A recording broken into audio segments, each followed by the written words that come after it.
quando ele encosta um cartão na menor delas. Uau! A estufa vai ter exposições temporárias e a que comemora a reabertura em maio reproduz em jardim as tapeçarias medievais do unicórnio, que estão penduradas no Museu Cloisters, ao norte de Manhattan. Joe Kerwin nos explica a diferença entre os canteiros num jardim igual aos que eram plantados entre as paredes dos castelos na Idade Média. Como fazer isso numa cidade que hoje tem só 1/3 das vias expressas de que precisa e apenas metade das linhas de metrô necessárias para os 10 milhões de habitantes? Os urbanistas criticam a falta de definição do plano e a permissão para construções em regiões em que a infraestrutura já está saturada. Secretário Kassab, até que ponto um plano diretor é respeitado pelas administrações municipais e para que é que ele serve exatamente? O plano diretor, Carlos, é o principal instrumento de gestão de uma cidade. Ele procura organizar o crescimento de uma cidade, é um trabalho de longo prazo e hoje na cidade de São Paulo nós temos em vigor um plano diretor como linha mestra aprovado no ano de 1972. Ao longo desse tempo houveram algumas transformações. O ex-prefeito Jânio Quadros enviou um projeto à Câmara Municipal que foi aprovado por decurso de prazo, sem discussões, o que a gente não quer que ocorra neste ano na cidade de São Paulo. A Prefeitura preparou um pré-projeto que está sendo debatido com toda a sociedade. Tivemos um primeiro debate no Instituto de Engenharia para que justamente os especialistas, as entidades afins ao problema, possam participar dessa discussão, possam enriquecer o plano, o projeto, para que em pouco tempo a gente tenha condições de encaminhar à Câmara Municipal o projeto o mais próximo possível do ideal para a cidade de São Paulo. Bom, professor Cândido Malta, nós já vimos o senhor ali na reportagem da Ananda, né, quando se dizia que esse plano diretor de São Paulo está recebendo críticas já. O que é que o senhor poderia adiantar nesse sentido? Bom, na minha visão, esse plano ainda não é um plano, porque ele tem apenas diretrizes muito genéricas, muito vagas. Por exemplo, não tem nenhum centímetro linear de metrô, de vias expressas ou de ônibus. Isso é fundamental para a cidade, né? Nós temos um déficit muito grande de sistema de circulação e se o plano não tem lá definidas as linhas, aonde vão ser, fica tudo improvisado. Quer dizer, a coisa principal do plano é estabelecer uma ligação entre o sistema de circulação e os prédios, as densidades, quer dizer, as atividades. Essa ligação é que permite a cidade funcionar bem. Nesse ponto a gente tem que concordar com o senhor, acredito que até o secretário Kassab concorda, quer dizer, hoje, não sei se o principal, mas um dos graves problemas de São Paulo é o trânsito, né? O transporte de um modo geral, tá certo? Secretário Kassab, não se pensou nisso no plano? Sem dúvida, Carlos.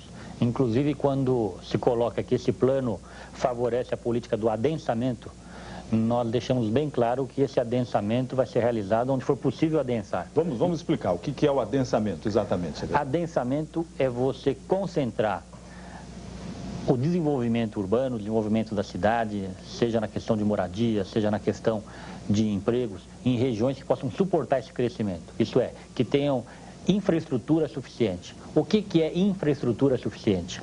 Exatamente são esses aspectos que o professor Cândido Malta levantou. Inclusive, a capacitação do sistema viário. É evidente que você não pode adensar uma região, crescer uma região, onde você vai ter uma saturação do sistema viário. Então, essas colocações são muito pertinentes, elas fazem parte de nossas avaliações, fazem parte dos estudos que esse plano diretor desenvolve para evitar que a gente tenha uma saturação onde você possa praticar a política do adensamento. Bom, eu vou insistir nesse tema porque hoje o cidadão paulistano, assim como o cidadão carioca, o cidadão de Belo Horizonte, das grandes cidades, não aguenta mais o problema do trânsito, né? Professor Malta, o que é que o senhor acha que está faltando? Ainda vamos esticar. Olha, falta um mapa onde se diga, aqui vai ser adensado, aqui não vai. Aqui já está saturado, aqui não pode mais adensar. Eu vi um mapa publicado pela prefeitura, era um mapa com uma certa imprecisão, porque foi no jornal que ele saiu. Correto. E daquele mapa se depreende que se quer adensar lugar saturado, lugar congestionado, como o bairro das Perdizes, os Jardins, quer dizer, a área dos Jardins, ali entre a Avenida Paulista e a Rua Estados Unidos, se admite adensar. Põe ali, baixo adensamento, mas adensamento, mesmo baixo, é um adensamento. Então, nós temos que avaliar muito bem esse critério. O critério do secretário está corretíssimo, mas a aplicação dele na prática que é a questão. Nós temos que ter um mapa muito claro e muito debatido. E esse adensamento, ele tem que pensar no horizonte de longo prazo. Correto. Ele tem que pensar 20 anos na frente. Então nós temos que fazer projeções, se usa modelos matemáticos para isso. Quer dizer, tem uma tecnologia toda já definida. Em 1970 nós já usamos isso. Hoje, com os micros, a coisa ficou até mais fácil, mais barata. Para se fazer. Porque uma coisa é certa, né? Se não se delimitar exatamente onde pode, onde não pode construir, como ou como não se pode construir, depois o plano vai se deteriorando e se deturpando ao longo do tempo, não é? Porque aí vem um projeto de lei que emenda o plano, alguém faz uma lei paralela, enfim, e cria-se confusão. Mas, secretário Kassab, na questão ainda do transporte, segundo o plano diretor do município, qual será a prioridade de São Paulo nesses próximos anos? Automóvel, trem, ônibus, metrô, como será? O plano diretor prioriza o transporte de massa. No transporte de massa você pode enfocar metrô, trens e até o fura-fila, que recentemente foi incorporado ao plano diretor, uma das prioridades do plano de governo do prefeito Celso Pitta e que já está em fase de implantação o desenvolvimento dos projetos. Sei. Agora eu queria que o senhor falasse um pouco mais sobre isso. Por exemplo, metrô. A prefeitura vai participar ativamente da construção do metrô? Quantas linhas são necessárias? Vai. Carlos, o prefeito Celso Pitta, em recente encontro com o governador,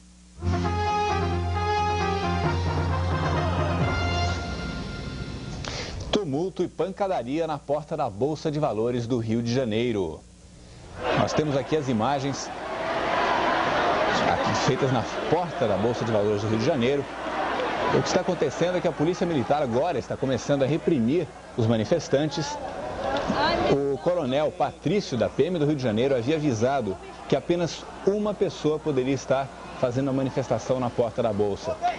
Como ele não foi atendido, a polícia agora começa a retirar os manifestantes da porta da Bolsa. A tropa de choque agora está avançando, estão tomando as bandeiras, nós vimos ali umas bandeiras vermelhas do PCdoB, a polícia está retirando, tomando as bandeiras dos manifestantes. Alô, Globo News? Na verdade, entre a polícia e a tropa de choque, nós vemos os repórteres que estão documentando o fato. Há algumas horas já foi feito esse aviso de que os manifestantes deveriam se retirar. Eles permaneceram, inclusive a ideia seria permanecer até amanhã de manhã, esperando ver qual seria a resolução do caso, se realmente haveria o leilão de privatização ou não. Agora sim, nós vemos a tropa de choque em direção, usando os escudos, capacetes, cacetetes, agora realmente retirando os manifestantes da porta da Bolsa de Valores. E quem fala de lá ao vivo é a repórter Cecília Leite. Cecília? Bom, muita confusão aqui em frente ao prédio da Bolsa de Valores no Rio. O 5º Batalhão da PM está cumprindo a determinação de retirar os manifestantes aqui dessa área. Eles estão usando balas de festim e o Batalhão de Choque realmente está expulsando daqui dessa área os manifestantes que estão desde as 2 horas da tarde aqui. São bombas de efeito moral e talvez bomba de gás lacrimogêneo, que agora acabaram de jogar uma pedra aqui perto da nossa equipe de reportagem.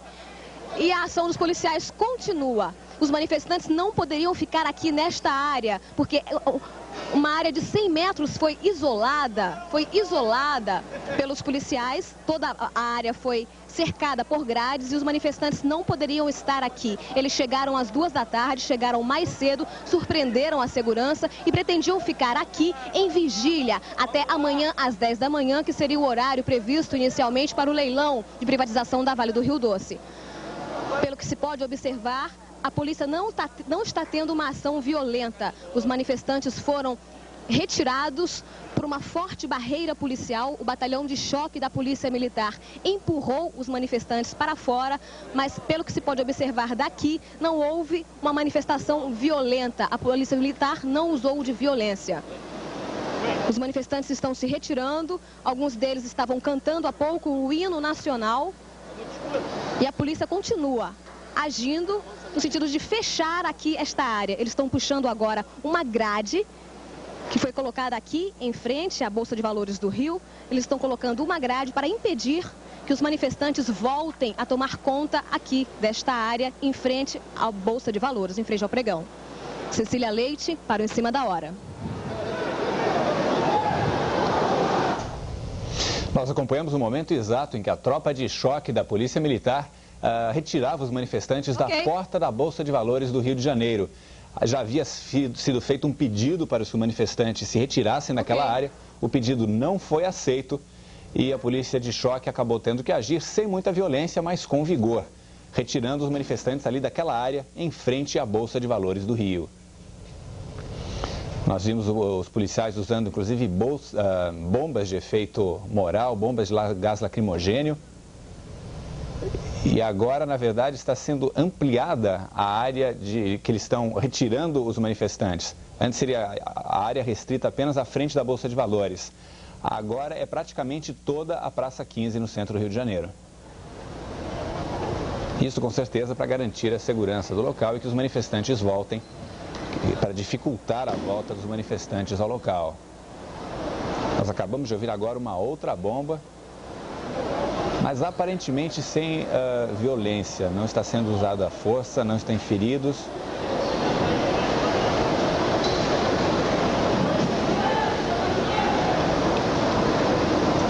Nós acompanhamos aí as imagens ao vivo da Praça 15, na frente da Bolsa de Valores do Rio de Janeiro, onde a tropa de choque da Polícia Militar está retirando os manifestantes que estavam protestando contra a privatização da Vale do Rio Doce, num leilão que deveria acontecer amanhã às 10 horas da manhã. Liminares na Justiça estão adiando esse leilão, não se sabe ainda o resultado final, mas mesmo assim os manifestantes estavam lá protestando contra a privatização da empresa.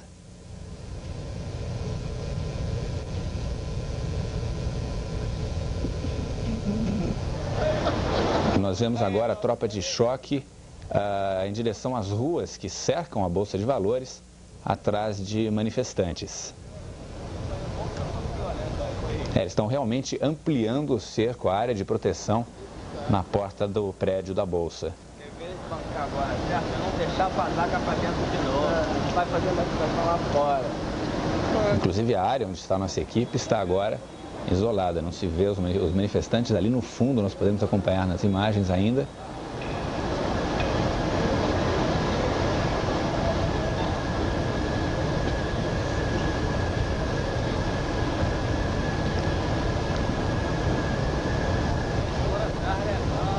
Imagina-se um contingente de 100 soldados, mais de 100 soldados talvez, aqui na tropa de choque, nesta operação para a retirada dos manifestantes da porta da Bolsa de Valores do Rio de Janeiro.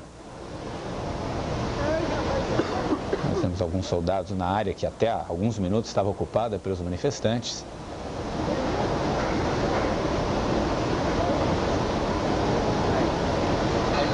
A ideia dos manifestantes era ficar até amanhã de manhã aguardando a resolução se a Companhia Vale do Rio Doce se aconteceria realmente o leilão de privatização ou não. Foi feito um pedido para que eles se retirassem pelo coronel Patrício da PM do Rio de Janeiro. O pedido não foi aceito e a tropa de choque entrou em ação.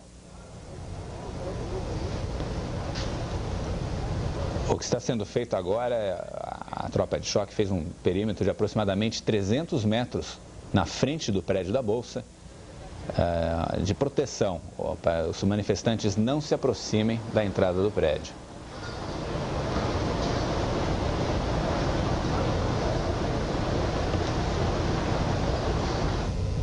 E mais informações você acompanha daqui a pouco no Jornal das 10.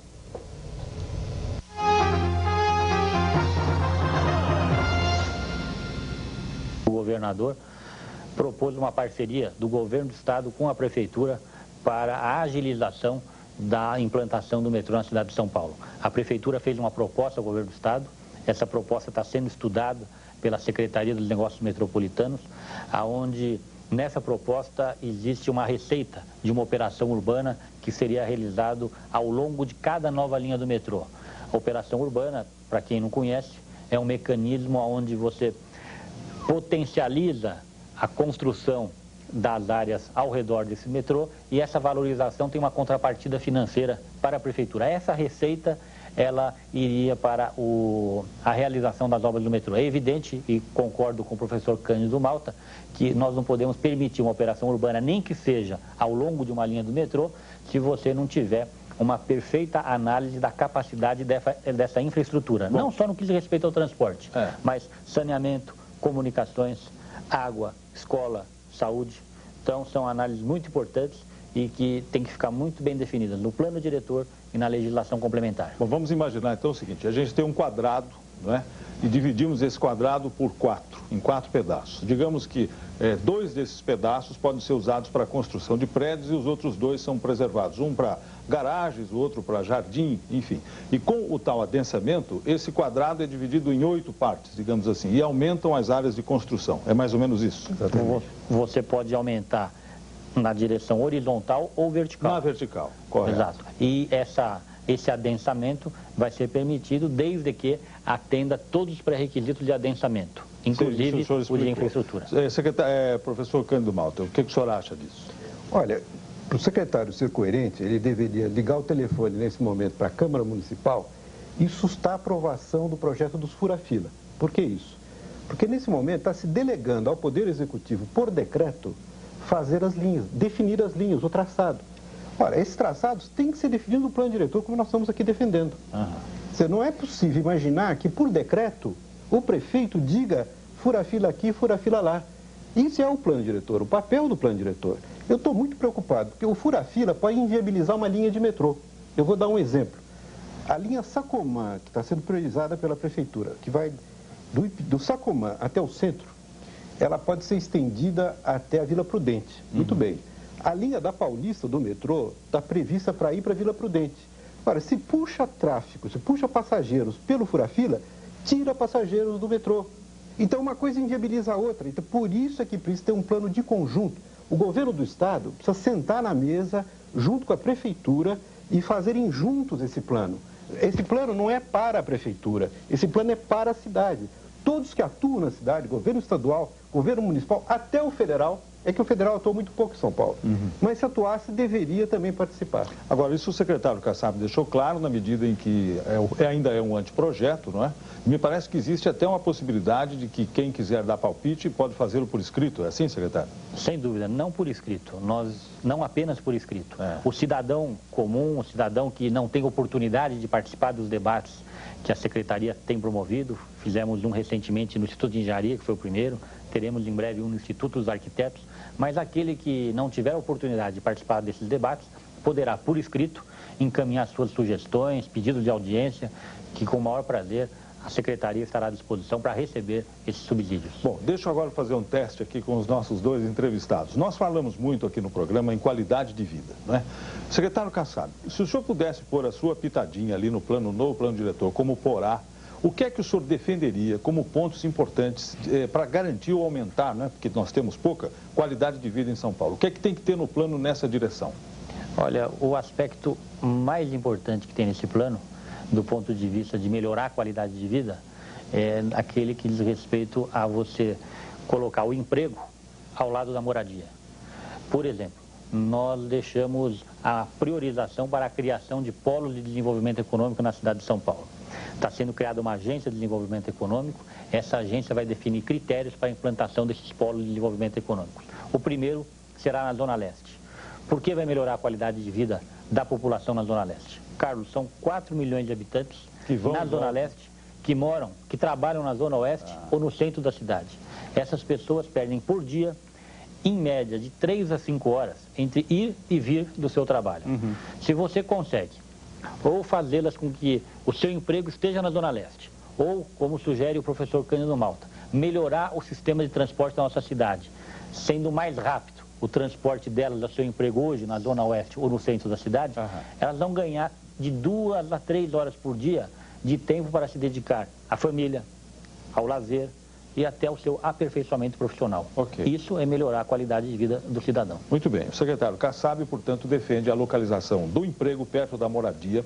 E o senhor professor Cândido Malta, o que é que o senhor colocaria no plano para que o paulistano fosse mais feliz na sua cidade? Olha, eu faria ilhas de tranquilidade. Todos nós gostamos de vila, né? Vila é um lugar que você mora, que o tráfego pesado não acontece, porque a vila é uma rua sem saída. Um condomínio, os mais ricos que conseguem isso também, acham muito boa essa ilha de tranquilidade que é o condomínio. Mas eu defendo isso para a cidade toda. Essas ilhas, elas podem ser feitas, e essa ideia de levar o emprego para perto da casa tem que ser perto da ilha, em volta da ilha, mas não dentro da ilha. Porque se ficar dentro da ilha, fica do lado da nossa casa, tira a nossa tranquilidade. Então, essas ilhas são ilhas, vamos dizer assim, de 1 quilômetro por 1 quilômetro, coisa por aí, de modo que você não anda mais que 500 metros para chegar no emprego, se ele estiver perto da sua casa. Para um comércio mais pesado, ele estando na sua casa. Eu estou aplicando, isso é uma ideia muito antiga, chama-se unidade de vizinhança. Sei. Eu estou aplicando nos planos diretores que eu faço, fiz aqui para Mauá, do lado de São Paulo, agora vou fazer para Itapecerica da Serra. Eu espero que o secretário também goste dessa ideia, até nós já conversamos sobre isso. É verdade. E aplique em São Paulo também. Agora, deixa eu fazer uma colocação para os dois aqui. O senhor falou, não é, que 4 milhões de pessoas saem da Zona Leste e vêm para o centro, ou Zona Oeste, ou Zona Sul, trabalhar em São Paulo. O senhor já notou que o Rio Tietê sai exatamente da Zona Leste e vem exatamente para o centro da cidade e vai à Zona Sul, ligando, junto com o Pinheiros, as duas áreas mais populosas? Por que São Paulo não faz como Amsterdã, por exemplo, que tem o seu canal bus, com ônibus pelos rios? É impossível isso? É um sonho? Não, não é impossível. Ao longo do tempo, vários estudos foram realizados para que tanto o Rio Tietê quanto o Rio Pinheiros fossem eficientes meios de transporte na cidade de São Paulo. E por que não são? Eu acredito que no médio prazo e no longo prazo, isso é muito viável na cidade de São Paulo. É uma questão financeira, mas também uma questão de vontade política. O senhor também acha assim, professor? Aqui em São Paulo tem uma lógica subterrânea que dificulta essas soluções baratas. Parece que se prioriza as caras. Tá certo. Então, veja esse túnel que foi feito, super caro, mais caro que embaixo do Canal da Mancha. E saiu. E é um túnel mais ou menos inútil, esse túnel embaixo do Rio Pinheiros, do Ibirapuera. Mas se não, gente. Deixa eu aqui também fazer a defesa de quem passa pelo túnel, né? Se não tivesse o túnel, seria muito mais difícil hoje. Sim, mas é que atende pouca gente. Correto. Com o dinheiro que foi feito o túnel, podia ser feita uma linha de metrô. Entendo. Então, eu priorizo o transporte coletivo. Esse túnel não priorizou o transporte coletivo. Agora, no caso dos rios, nós temos as ferrovias ao longo dos rios. Também. E eu tenho defendido, já há 30 anos que defendo, a ideia de adensar junto das ferrovias, reciclar todo o espaço em torno dela. Fábricas que se desativam, ficam galpões vazios.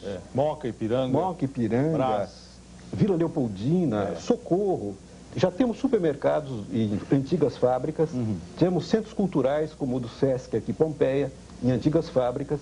Então, essa ideia de reciclar o espaço ao longo das ferrovias, eu acho que é a grande ideia para São Paulo. Eu queria, só uma observação, secretário. É o seguinte, outro dia eu fiz um sobrevoo de helicóptero, era de São Paulo para a Baixada Santista. E nós passamos, por acaso, sobre todas as linhas férreas da capital. Durante meia hora de voo de helicóptero, eu não vi um trem. Os trilhos todos vazios, não passou um trem sequer de subúrbio. Quer dizer, nós realmente subaproveitamos as linhas férreas. Esse espaço todo. Secretário, pois não, secretário, o senhor queria falar? Sem dúvida, isso mostra o quanto é importante priorizar o transporte de massa aqui na nossa cidade, Carlos. Mas complementando o que o professor Cândido comentou há instantes atrás, quer dizer, esse debate já é enriquecedor até por essa ideia. Ele sugere uma análise para que a gente implante uma política de adensamento ao longo das ferrovias que estão ao longo do rio. É uma ideia legítima, interessante, que sem dúvida nenhuma, com a colaboração dele, vamos debater internamente na secretaria e com toda a sociedade. Secretário Kassab, por exemplo, moradores de alguns bairros de São Paulo querem a transformação desses bairros em zonas estritamente residenciais, tombamento, né? Como é o caso dos Jardins e parte do Pacaembu. Jardim da Saúde. Então, agora, exatamente. Essas ideias, dentro desse plano diretor, tombamento de um bairro que é estritamente residencial, não quer prédio, não quer... Isso é previsto no plano, incentivado ou não? É previsto, Carlos, com uma pequena alteração. Hoje você tem um órgão na prefeitura, o Compresp, que funciona muito bem, com representantes da sociedade, com representantes do governo e que tem a prerrogativa de aprovar ou não os tombamentos. Esse órgão, ao longo do tempo, tem funcionado com uma correção, com uma isenção muito grande para o bem da cidade. Está havendo uma pequena alteração complementando o trabalho do Compresp.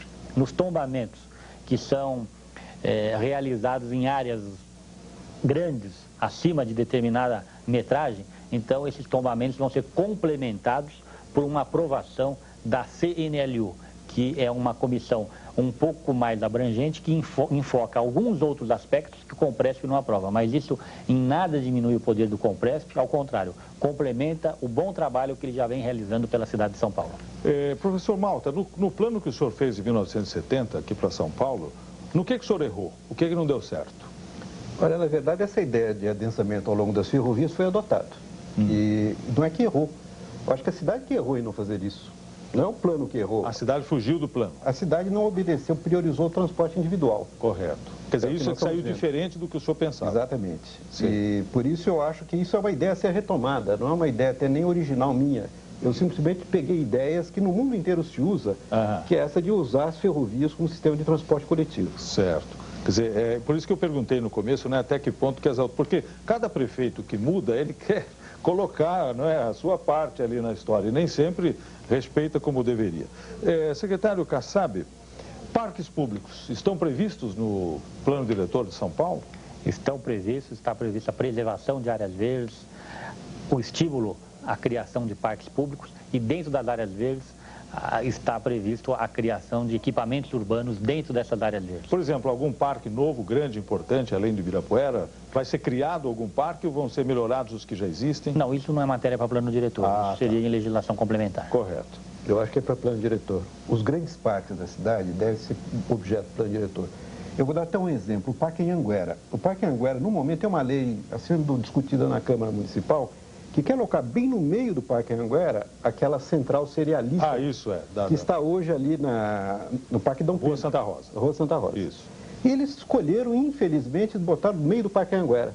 Então você veja que há uma disputa de usos, né, para que esses parques deixem de ser parques. O próprio Parque Ibirapuera, ela foi sendo tomado. Veja o quartel do 2º Exército. Então há uma espécie de loteamento de parques em São Paulo que só pode ser sustentado se o plano diretor diz aqui é parque. E não pode mexer. O polo cerealista deve ser ali.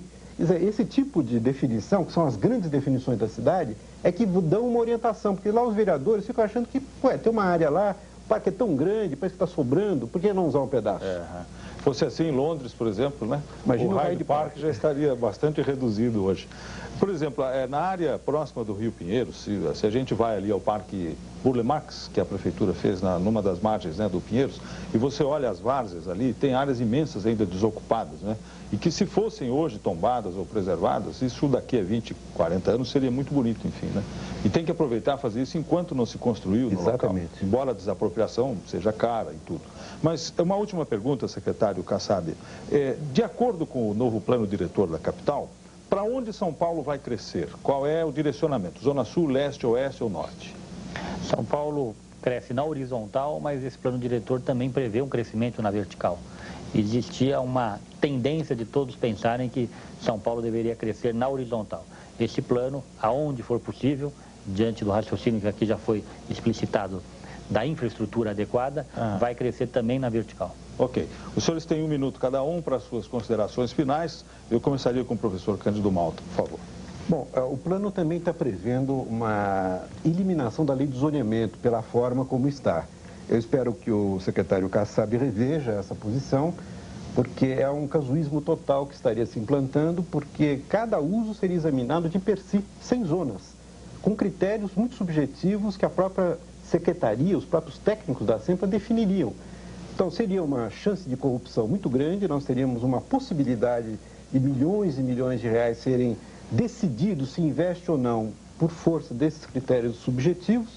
Eu acho que nós temos que ter a lei de zoneamento tal como ela é hoje, revista pela participação dos moradores, que seriam feitos através de planos de bairro. Eu defendo planos diretores de bairro como uma forma democrática de fazer tais ilhas de tranquilidade que todos nós desejamos. Muito obrigado. Secretário Kassab, as suas palavras finais. Eu aproveito então a oportunidade para tranquilizar o professor Cândido Malta, afirmando que a lei de zoneamento não será extinta. O que acontece é uma sobreposição do plano diretor à lei de zoneamento existente ou à lei de zoneamento futura.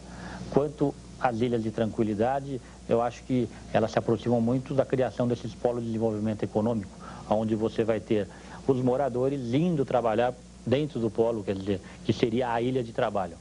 Mas, Carlos, eu aproveito ao encerrar minha participação nesse programa para mostrar ao cidadão da nossa cidade a importância dele participar, seja dentro do debate da entidade, seja com contribuições por escrito à secretaria, da discussão do plano diretor que interessa a todos nós da cidade de São Paulo. Muito obrigado, então, ao secretário Gilberto Kassab, secretário municipal de Planejamento de São Paulo, e ao professor Cândido Malta Campos Filho, professor de Arquitetura e Urbanismo da USP. Hoje nós discutimos aqui no Espaço Aberto o plano diretor da cidade de São Paulo, que interessa de perto a todas as grandes cidades brasileiras. Estaremos de volta na próxima semana.